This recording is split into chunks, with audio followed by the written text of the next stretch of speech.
Hello students, स्वागत है आप सभी का श्री समर्पण की ऑनलाइन क्लास में। हम पढ़ रहे हैं कक्षा 9 सामाजिक विज्ञान। पिछले वीडियो में हमने फर्स्ट चैप्टर और सेकंड चैप्टर कंप्लीट कर लिया है। आज हम स्टार्ट करेंगे आज का तीसरा चैप्टर और जो है अपवाह या ड्रेनेज। अब देखो, जो अपवाह शब्द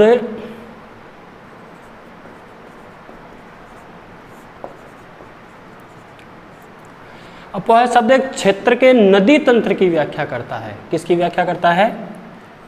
किसी भी एक क्षेत्र के नदी तंत्र की व्याख्या करता है।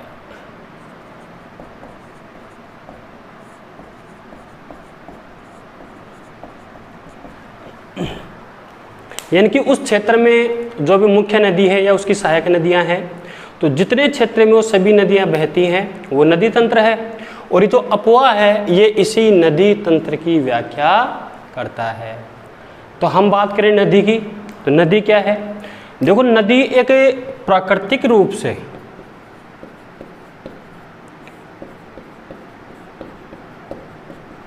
जो पानी बहता है, यानी कि प्राकृतिक रूप से बहने वाली जल की धारा को हम क्या कहते हैं? नदी कहते हैं। ठीक है, तो ये जो नदी है या इसकी जो सहायक नदियां हैं, ये एक नदी तंत्र का निर्माण करती हैं और उसी नदी तंत्र को हम क्या कह सकते हैं? अपवाह कह सकते हैं, ड्रेनेज कह सकते हैं। ठीक है, तो यानी कि इस जो नदी तंत्र के द्वारा जिस क्षेत्र का, यानी जितने क्षेत्र का जो जल प्रवाहित होता है, वो जल चाहे वर्षा के द्वारा प्राप्त हो या हिमालय यानी कि हिम के द्वारा प्राप्त हो, यानी कि जब जैसे जैसे बर्फ पिघलती है वैसे वैसे जो पानी है वो छोटी छोटी धाराओं के रूप में बहता है और फिर वो एक बड़ी धारा के रूप में बहकर किसका निर्माण करता है? नदी का निर्माण करता है। यानी तो जितने क्षेत्र में वो जल बहता है वो क्या है? एक नदी तंत्र है। तो ये नदी तंत्र जिस क्षेत्र का, यानी इस नदी तंत्र के द्वारा जिस क्षेत्र का जल प्रवाहित होता है वह क्या है? एक अपवाह द्रोणी है। क्या है? एक अपवाह द्रोणी है। ठीक है, जैसे कि कोई भी ऊंचा क्षेत्र हो, अब नदियां क्या करती हैं? हमेशा ऊंचे ढाल से नीचे ढाल की ओर बहती हैं। यानी कि पानी का गुण होता है कि हमेशा ऊंचे स्थान से नीचे स्थान की ओर स्वतः ही बहने लगता है। ठीक है, जैसे आप समतल पर अगर पानी डालोगे तो वो अपने आप बहकर आगे नहीं जाता है। अगर हम ढलान पर पानी डालें, यानी ऊंची जगह पर पानी डालें और आगे की तरफ अगर नीची जगह हो, ढलान हो, तो पानी क्या करता है? अपने आप एक धारा के रूप में बहने लगता है। और ये जब ये पानी जब विशाल मात्रा में, काफ़ी मात्रा में हो जाता है तो फिर वो क्या कहलाता है? एक नदी कहलाता है। ठीक है, जैसे बरसात का पानी इकट्ठा होकर बहने लगता है, छोटे छोटे नालों से होकर एक बड़े नदी का निर्माण होता है। तो ये सभी किस में आते हैं? अपवाह में आते हैं।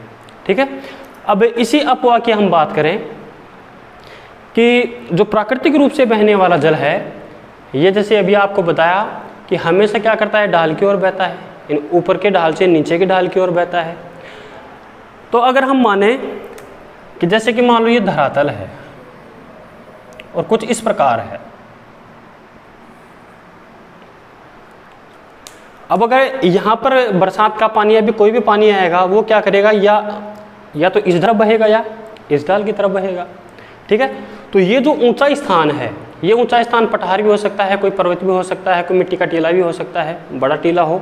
ठीक है, तो ये जो ऊंचा स्थान है ये क्या करता है? जैसे इधर बहने वाली नदियाँ और इस तरफ बहने वाली नदियाँ, ये भी एक जो नदी तंत्र है ये भी एक अपवाह द्रोणी का निर्माण करता है। और इधर बहने वाला जल भी क्या करता है? यानी कि जो छोटे छोटे नदी नाली हैं ये भी क्या करते हैं? एक नदी तंत्र यानी कि अपवाह द्रोणी का निर्माण करते हैं। तो ये जो ऊंचा स्थान है, ये ऊंचा स्थान क्या है कि इधर यानी कि दोनों तरफ बहने वाली अपवाह द्रोणियों के मध्य जल विभाजक का कार्य करता है। किसका कार्य करता है?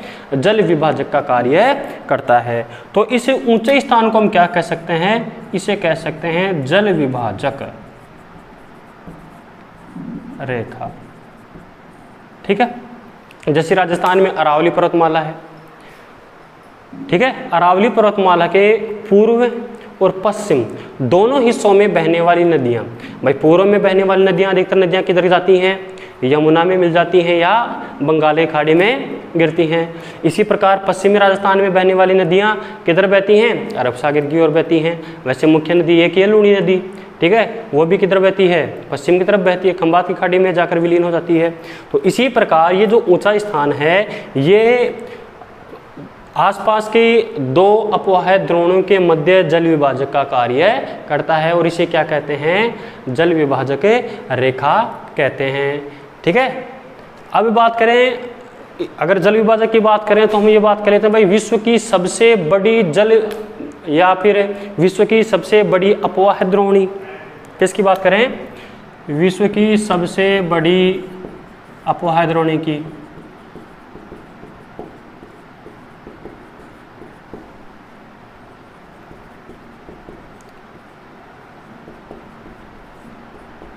तो ये है अमेजन नदी। अमेजन नदी का नाम सुना होगा, दक्षिणी अमेरिका महाद्वीप में बहती है। कौन से महाद्वीप में? दक्षिणी अमेरिका महाद्वीप में अमेजन नदी है। ठीक है, ये विश्व की सबसे बड़ी अपवाह द्रोणी है, कि विश्व का सबसे बड़ा जो इसका अपवाह तंत्र है, नदी तंत्र है, वो कौन सा है? अमेजन नदी है। हम बात करें भारत की, तो भारत की सबसे बड़ी अपवाह द्रोणी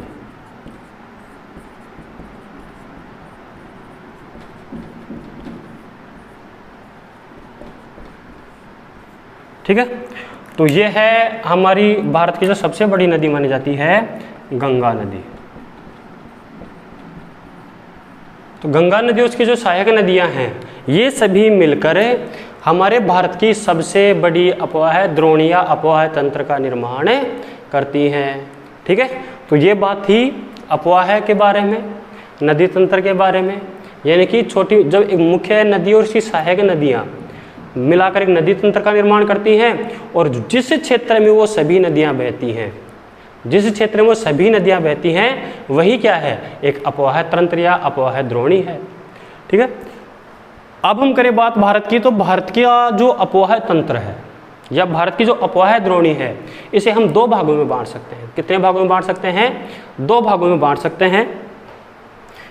एक तो है, जैसा कि हमने पिछले वीडियो में दूसरे चैप्टर में पढ़ा था, हिमालय से निकलने वाली नदियाँ और प्रायद्वीप पठार या प्रायद्वीप भारत से निकलने वाली नदियाँ, तो ये क्या हैं?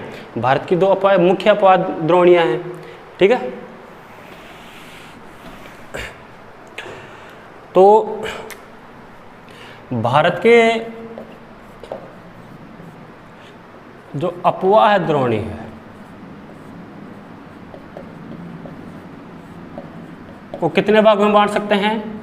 दो भागों में बांट सकते हैं।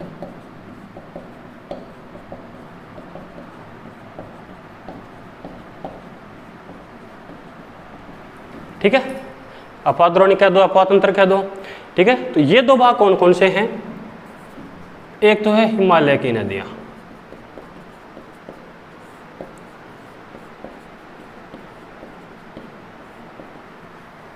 दूसरी तरफ हम बात करें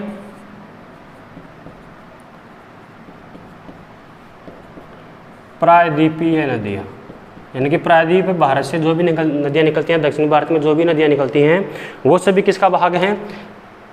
प्रायद्वीपीय नदी तंत्र या प्रायद्वीपीय अपवाह तंत्र का भाग है। ठीक है, उत्तर भारत से यानी कि हिमालय से जो सभी नदियां निकलती हैं वो किसका भाग है? हिमालय का नदी तंत्र या फिर हिमालय की नदियों का या हिमालय का अपवाह तंत्र। यानी कि ये मुख्य रूप से दो भागों में हम इसको बांट सकते हैं। अब हम इसको बांट कर इन नदियों की विशेषताओं के बारे में पढ़ें। भाई हिमालय की नदियों की कौन कौन सी विशेषताएं, किस प्रकार बहती हैं, और उसी प्रकार प्रायद्वीप भारत की या प्रायद्वीपीय नदियां हैं, इनकी कौन कौन सी विशेषताएं हैं, किस प्रकार ये बहती है, किस दिशा में बहती हैं। ठीक है, तो सबसे पहले हम बात करें हिमालय की नदियों की। किसकी बात करें? हिमालय की नदियों की। तो इसमें हम बात करें सबसे पहली बात कि हिमालय से निकलने वाली नदियां, अब आपको पता है कि हिमालय से जो नदियां निकलती हैं उनमें उनके जल का स्रोत क्या है? या तो वहाँ वर्षा भी पर्याप्त होती है, और उससे सबसे ज़्यादा जो हमें उन नदियों को, हिमालय की नदियों को पानी मिलता है, कहाँ से मिलता है? हिमालय पर जमी हुई बर्फ़ के पिघलने से। कहाँ से मिलता है? हिमालय पर जमी हुई बर्फ़ के पिघलने से इन सभी नदियों को क्या मिलता है? पानी मिलता है, जो प्रचुर मात्रा में होता है। ठीक है, तो इसी कारण यानी कि बर्फ़ हमेशा बर्फ़ रहती है वहाँ पर, और हमेशा बर्फ़ रहती है तो पिघलती भी हमेशा ही है। इस प्रकार हिमालय से निकलने वाली नदियों को हमेशा बर्फ़ का पानी मिलता रहता है। ठीक है, और इसी कारण ये नदियाँ क्या होती हैं? 12 मासी यानी कि हमेशा बहने वाली होती हैं। क्या होती हैं? यहाँ बहने वाली नदियाँ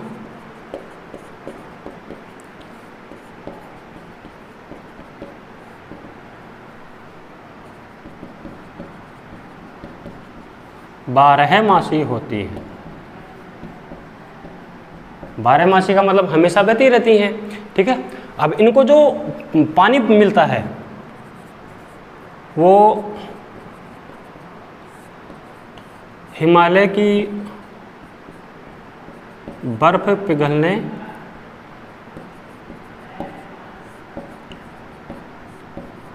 तथा पर्याप्त वर्षा से जल मिलता है। यानी कि इनको पानी कहाँ से मिलता है? हिमालय पर जो बर्फ जमी है उसके पिघलने से, और पर्याप्त मात्रा में वर्षा होती है। तो इन चीज़ों से ये जो नदियाँ क्या होती हैं? 12 मासी होती हैं। ठीक है, दूसरे बिंदु की हम बात करें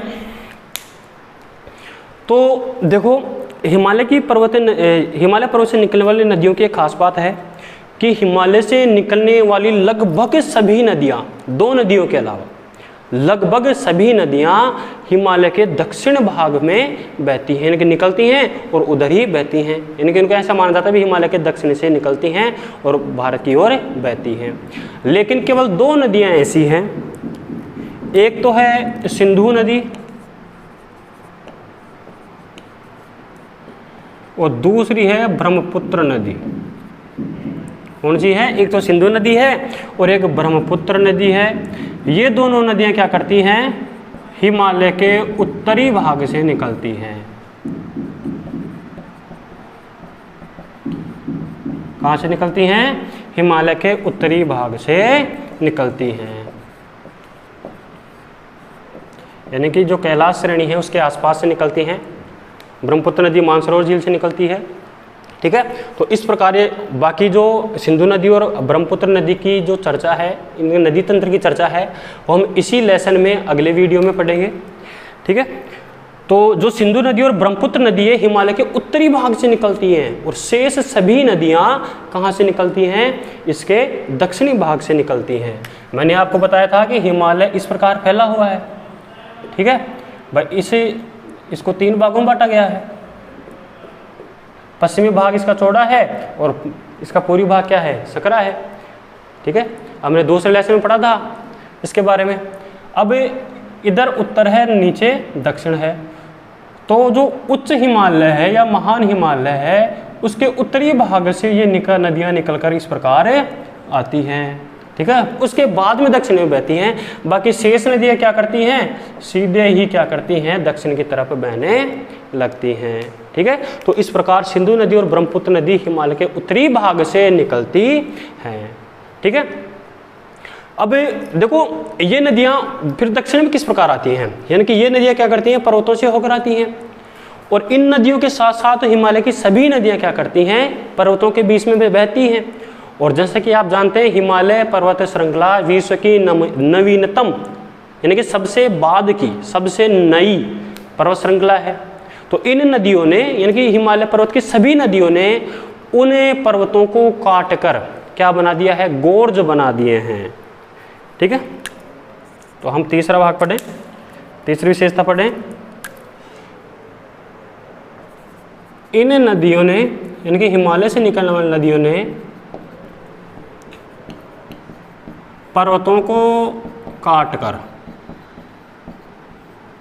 किसका निर्माण किया है? गोर्ज का निर्माण किया है। किसका निर्माण किया है? गोर्ज का निर्माण किया है। अब ये गोर्ज क्या होता है? गोर्ज होता है जैसे मान लो कि 2 पहाड़ियाँ हैं, 2 पर्वत हैं, तो उनके बीच से जब नदी का पानी बहता है तो धीरे धीरे कटाव के कारण क्या करता है? वहाँ पर एक सकरी गहरी खाई बना देता है।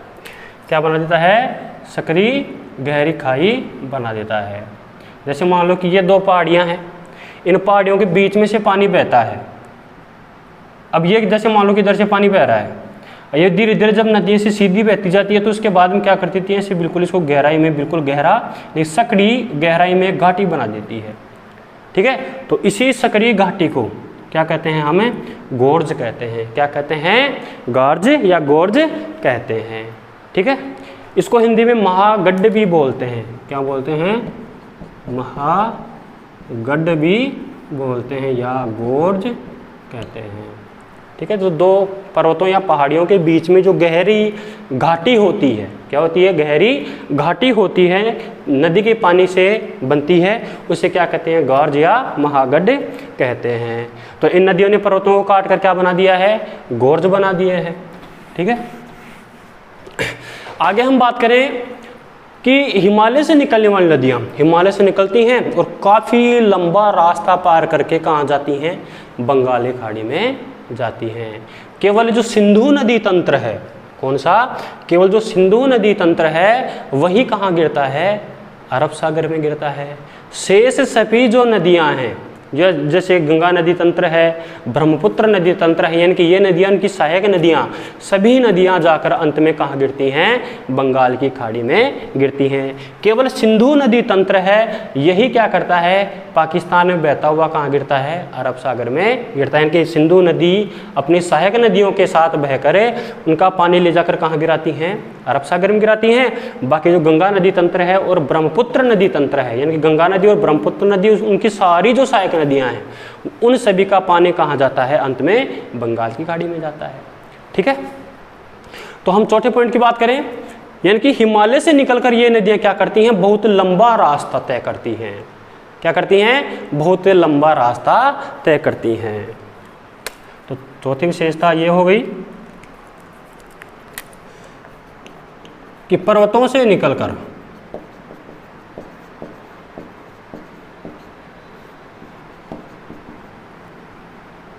समुद्र तक, भाई पर्वतों से निकलती हैं और अंत में कहाँ गिरती हैं, समुद्र में। तो पर्वतों से निकलकर समुद्र तक ये लंबा रास्ता तय करती हैं।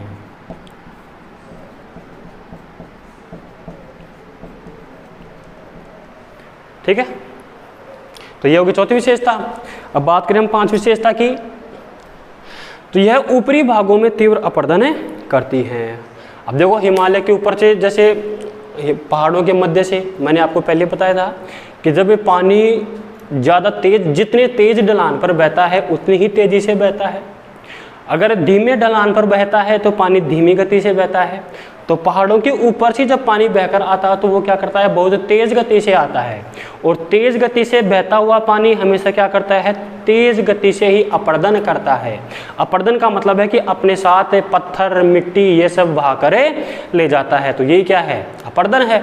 तो तेज गति से बहता हुआ पानी अपने साथ हमेशा तेज गति से क्या करता है, अपरदन करता है। ठीक है, तो ये पांचवी विशेषता अपने लिखें, यानी कि ऊपरी भागों में तीव्र अपरदन। भाई ऊपरी भागों में क्या है, ढलान ज़्यादा है, और निचले भागों में, यानी कि मैदानों में आने के बाद इनका ढलान बहुत कम हो जाता है, इसलिए वहाँ पर इतना अपरदन नहीं हो पाता है। यानी कि ये नदियाँ केवल ऊपरी भागों में ही क्या करती हैं, तीव्र गति से अपरदन करती हैं। तो ये हो गई इसकी अगली विशेषता कि ऊपरी भागों में, ऊपरी भाग कौन से हुए हैं, हिमालय के ऊपरी भाग, हिमालय पर्वत में, तो ऊपरी भागों में तीव्र अपरदन, तीव्र गति से अपरदन करती हैं। ये उत्तरी भारत की नदियों की विशेषता है पांचवी, कि ऊपरी भागों में तीव्र गति से अपरदन करती हैं। ठीक है, ये पांच विशेषता हो गई। अब छठी विशेषता की बात करें, नदियाँ पर्वतों में बहती हुई अब मैदानी भाग में प्रवेश करती हैं। पहले कहाँ बह रही थी, ऊपरी भागों, इनकी पर्वतीय भागों में बह रही थी। अब जब ये मैदानी भागों में प्रवेश करती हैं तो मैदानी भाग में प्रवेश करने के बाद नदियों का जो मैदान का ढाल कम होता है, और मैदान के ढाल के कम होने से ही नदियों के पानी का वेग भी कम हो जाता है, और धीमे बहता हुआ पानी या कम गति से बहता हुआ पानी अपरदन क्रिया बहुत ही कम करता है। ठीक है, इसीलिए ये नदियाँ क्या करती हैं, अब हिमालय जैसे ऊपरी भागों में तो अगर वो सीधी बह रही हैं, लेकिन जब उनका ढाल मंद हो जाता है, कम हो जाता है, तो नदियाँ क्या करती हैं, विसर्प आकृति में इस प्रकार बहने लगती हैं। क्या करती हैं, इस प्रकार बहने लगती हैं। जैसे ये नदी है, ठीक है, विसर्प का मतलब भाई सांप की आकृति में बह रही हैं। जब ढाल धीमा होता है तो ये नदियाँ किसकी आकृति में बहती हैं, विसर्प की आकृति में बहती हैं। भाई सांप की तरह टेढ़ी मेढ़ी बह रही है, इसका मतलब इसी को क्या कहते हैं, विसर्प आकृति। अब ये इस प्रकार बहती है तो कई बार क्या हो जाता है कि इन किनारों पर क्या हो जाता है, कटाव लगता है। कटाव लग कर ये पानी धीरे धीरे धीरे धीरे क्या करता है कि ये जो नदी है ये कई बार ज़्यादा कटाव लगने से, ज़्यादा प्रदूषण होने से सीधी बहने लगती है। क्या होने लगती है, सीधी बहने लगती है। अब सीधी बहने से यहाँ पर तो क्या है कि इसका कटाव से जो यहाँ इधर से पानी बहना बंद हो गया, इस दिशा से पानी बहना बंद हो गया, ये पानी किधर से बहने लग गया, सीधा बहने लग गया। तो इस प्रकार यहाँ पर क्या हो जाती है, ऐसे एक चंद्राकार झील बन जाती है। किस आकार की, चंद्राकार झील बन जाती है। और इन्हीं झीलों को हम कहते हैं गोखुर झील। क्या कहते हैं, गोखुर झील। अब गोखुर झील क्यों कहते हैं, क्योंकि ये जो झील होती हैं इनकी आकृति गाय के खुर के समान होती है, ठीक है, इसीलिए इनको क्या कहते हैं, गोखुर झील कहते हैं, ठीक है। और ये कहाँ होते हैं, मध्य या फिर जो निचले मैदान होते हैं वहाँ पर ढाल कम होता है, और वहाँ पर ये गोखुर झील और विसर्प नदियाँ की आकृतियाँ हमें देखने को मिलती हैं, ठीक है। तो अगली विशेषता, यानी ऊपरी भागों में तो तीव्र अपरदन हो गया, तो उसके बाद में मध्य व निचले मैदानों में, मध्य व जो निचले भाग हैं वहां पर मैदान होते हैं जो कमडाल के होते हैं। निचले भागों में विसर्प व गोखुर झील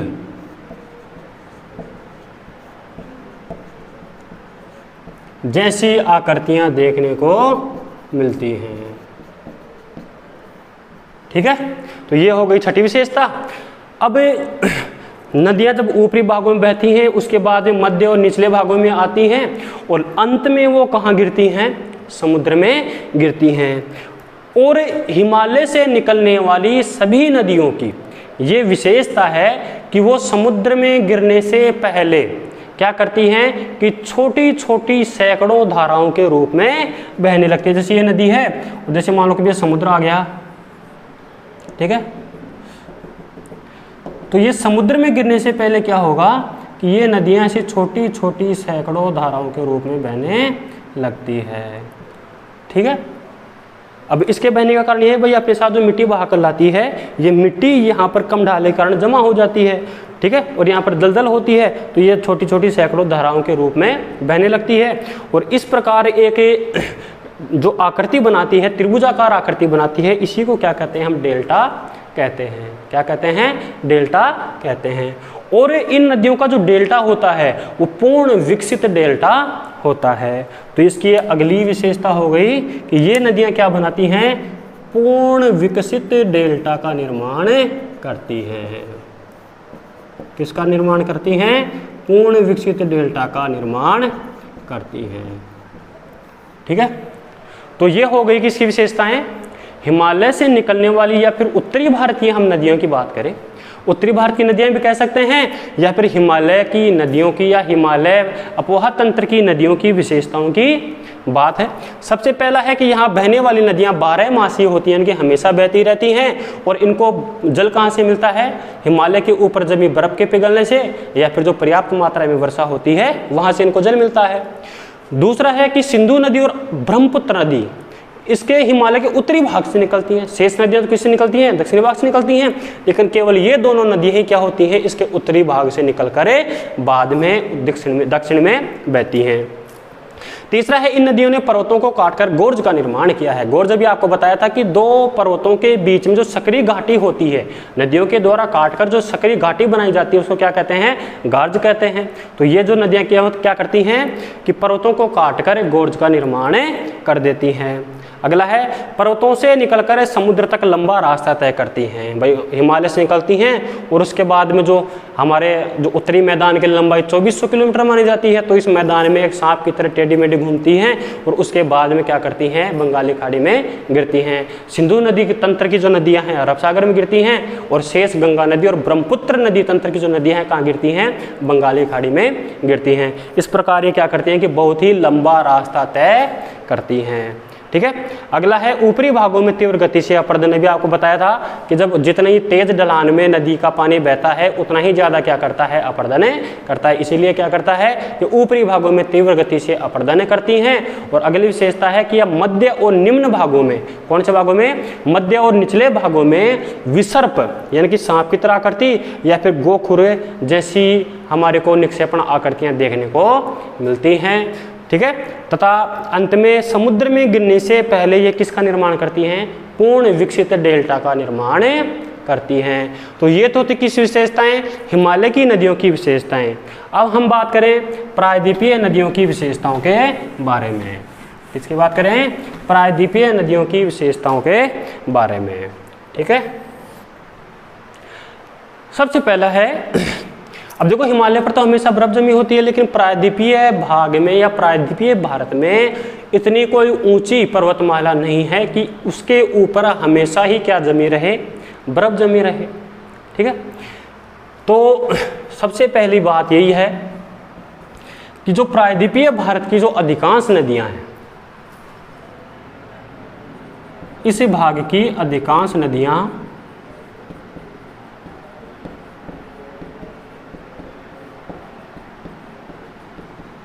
कैसी हैं, मौसमी है।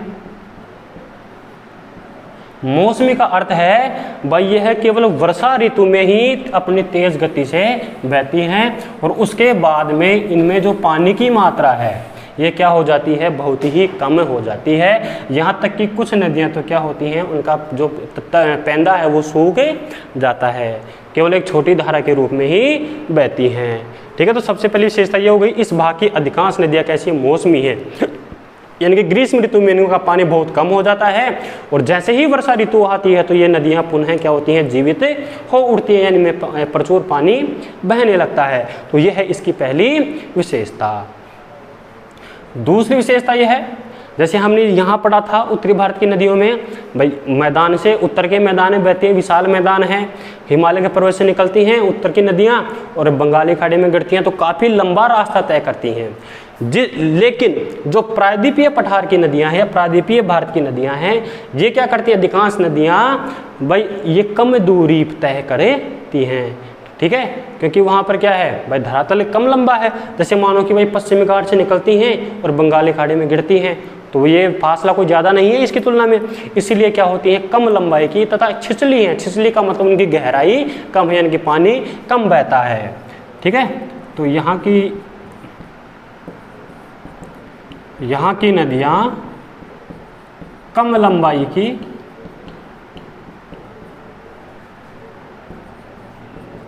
तथा कम गहरी हैं। छिछली के बजाय हम क्या लिख दें, कम गहरी हैं। तो ये इसकी दूसरी विशेषता होगी। ठीक है। तीसरी विशेषता की बात करें कि अभी मैंने आपको बताया कि जो अधिकतर नदियां हैं कहाँ से निकलती हैं, पश्चिमी घाट से निकलती हैं। ठीक है। हम अगर भारत के नक्शे की बात करें तो इस प्रकार ये पश्चिमी घाट है और ये पूर्वी घाट, ये दक्षिण भारत की है। तो ये अधिकांश नदियाँ भाई, इसमें सबसे दक्षिणी भारत में सबसे ज़्यादा वर्षा प्राप्त करने वाला जो भाग है पश्चिमी घाट है। इसीलिए जो अधिकांश नदियाँ पश्चिमी भाग से निकलती हैं और क्या करती हैं, यानी कि पश्चिमी घाट से निकलती हैं और कहाँ गिरती हैं, बंगाल की खाड़ी में गिरती हैं। ठीक है। ये बंगाली खाड़ी,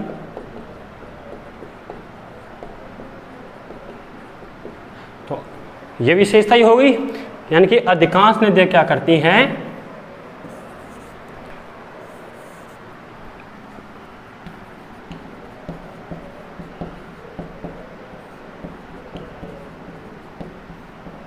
पश्चिमी घाट से निकलती हैं। कहाँ से निकलती हैं, पश्चिमी घाट से निकलती हैं।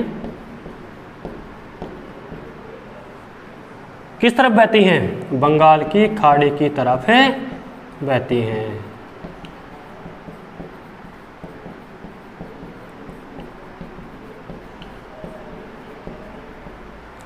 ठीक है,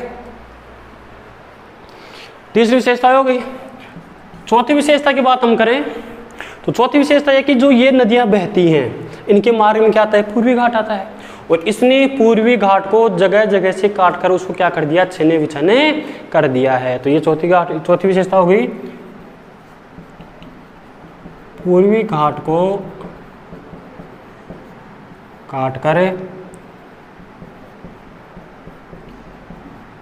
छिन्न विछिन्न कर दिया है, यानी कि टुकड़े टुकड़े कर दिया है। ठीक है, तो ये हो गई प्रायद्वीपीय नदियों की बात। ठीक है, तो इस प्रकार ये अपवाह द्रोणी की बात हम कर रहे थे, जिसमें भारत के अपवाह तंत्र को दो भागों में बांटा था, हिमालय की नदी या फिर हिमालय का अपवाह तंत्र, और दूसरा है प्रायद्वीपीय अपवाह तंत्र या प्रायद्वीपीय नदियां। और ये हिमालय की नदियों की विशेषता और ये क्या है, प्रायद्वीपीय नदियों की विशेषता है।